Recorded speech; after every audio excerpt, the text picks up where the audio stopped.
ఒక ఆయన అన్నాడు, ఇప్పుడు నువ్వు ఒకానొక సమయంలో ఎస్సీగా ఉన్నావు, క్రీస్తును తెలుసుకున్నావు, బీసీగా రా అన్నాడు. అరే నాకు కులమే వద్దంటుంటే నువ్వు బ్యాక్వర్డ్ కాస్ట్ అంటావేంటి? నేను బ్యాక్వర్డ్ ఏంటి, నేను అందరికంటే ఫార్వర్డ్ అని చెప్పండి. పాయింట్ అన్న, కొంతమంది రిజర్వేషన్స్ అనుభవిస్తున్నారు, వాళ్ళు ఇబ్బందులు ఎదుర్కొని ఉన్నారు, ఇప్పుడు వాళ్ళకి అవి కావాలి. నేను అదే అంటున్నాను. నేనేమంటున్నానంటే ఇది అవసరం లేదు, అవసరం లేదు అంటే అవి కోల్పోతారు కదా. నేనేమంటున్నానంటే నీకు కులమే అవసరం లేదు అన్న స్టాండ్ తీసుకో, లేకపోతే నీ పైన జరిగిన అన్యాయానికి పోరాడుతూ అందులో ఉండు.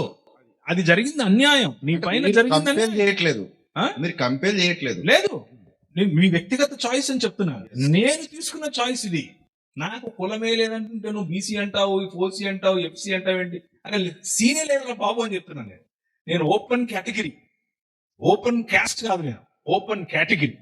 నా పిల్లలు ఓపెన్ కేటగిరీ, నా పిల్లల పిల్లలు ఓపెన్ కేటగిరీనే ఉంటారు.